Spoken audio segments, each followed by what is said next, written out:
Kijiji cha Mlimani kilizungukwa na msitu mkubwa uliokuwa na siri nyingi za kutisha. Wazee wa kijiji waliamini kuwa zamani sana kulikuwa na familia tajiri iliyokuwa ikiishi ndani ya nyumba kubwa ya kifahari katikati ya msitu huo. Lakini usiku mmoja wa ajabu, familia yote ilitoweka bila kuacha alama yoyote. Tangu siku hiyo, nyumba ile ilibaki tupu. Hakuna aliyethubutu kuishi humo tena. Watu waliodai kupita karibu na eneo hilo usiku walikuwa wakisikia sauti za watoto wakilia, milango ikigongwa yenyewe, na wakati mwingine waliona kivuli cheusi kikisimama dirishani kikitazama nje. Miaka mingi ilipita, lakini kijana mmoja aitwaye Juma hakuwahi kuamini hadithi hizo. Juma alikuwa maarufu kijijini kwa ujasiri wake.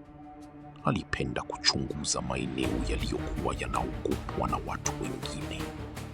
Marafiki zake walimwambia mara nyingi asiende karibu na nyumba ile ya kale, lakini kila walivyomkataza ndivyo hamu yake ilivyozidi kuongezeka.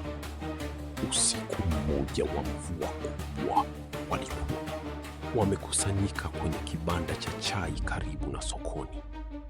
Radi zilikuwa zinapasua anga, huku upepo mkali ukitikisa paa za nyumba. Ndipo mzee mmoja mwenye ndevu nyeupe alipoingia ndani akiwa amelowa kabisa.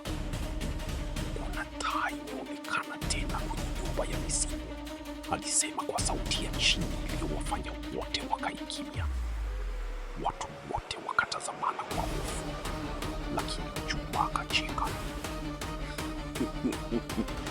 Hizo ni hadithi za kuwatisha watoto, alisema kwa dharau.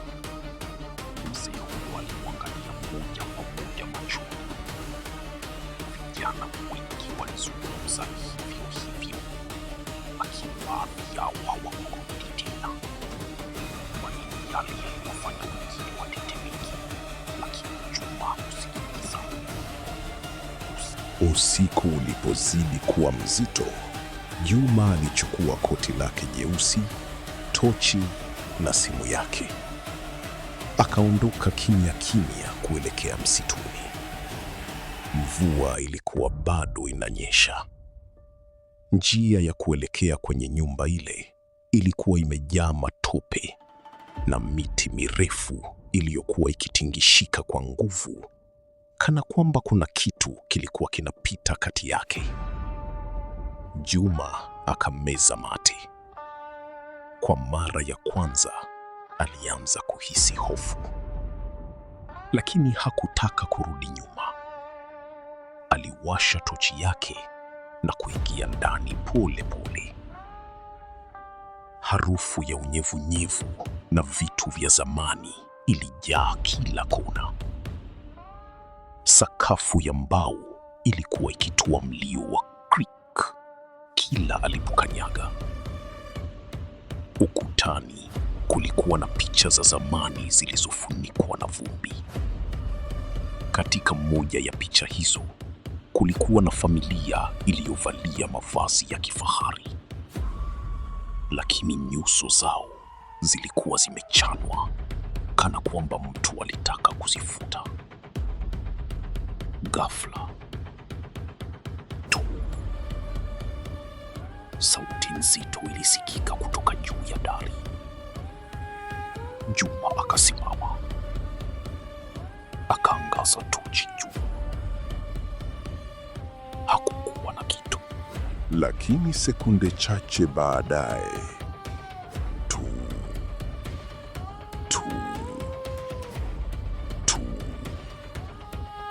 hatua za miguu zilianza kusikika juu ya nyumba, pole pole, nzito, kana kwamba kuna mtu alikuwa akitembea juu yake.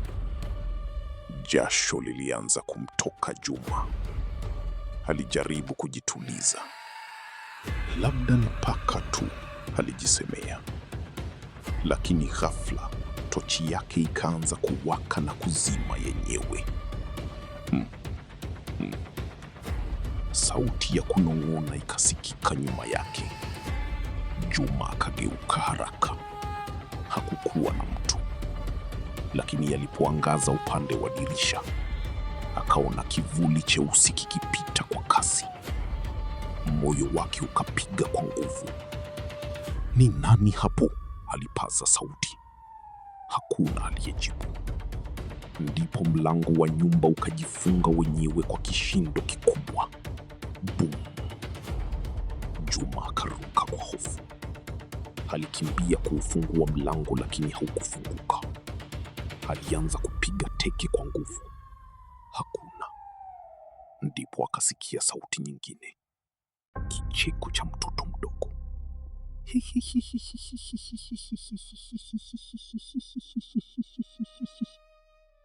Kilikuwa kinatoka juu ya ngazi.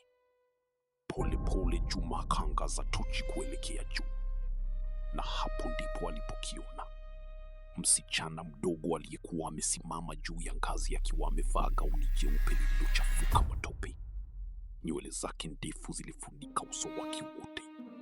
Alikuwa ametulia kabisa, hakutikisika hata kidogo. Juma alianza kurudi nyuma. Wewe ni nani? Msichana huyo hakujibu.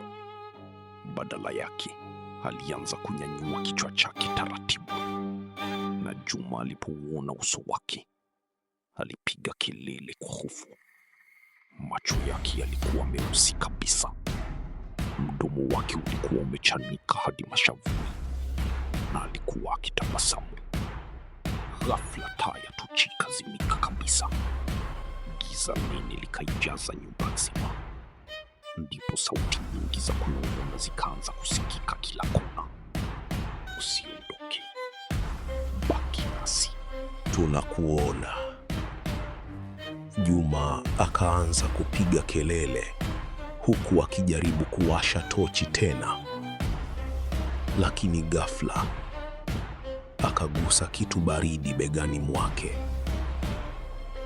Pole pole akageuka, na hapo akaona kivuli kirefu cheusi kikiwa nyuma yake kabisa, macho mekundu yakimwangalia bila kupepesa. Kiumbe kile kilitoa tabasamu la kutisha, halafu kikaanza kusema kwa sauti nzito iliyotikisa nyumba nzima, umechelewa kutoka. Mwisho. Part 1. Usikose Part 2. Subscribe, like, share na comment.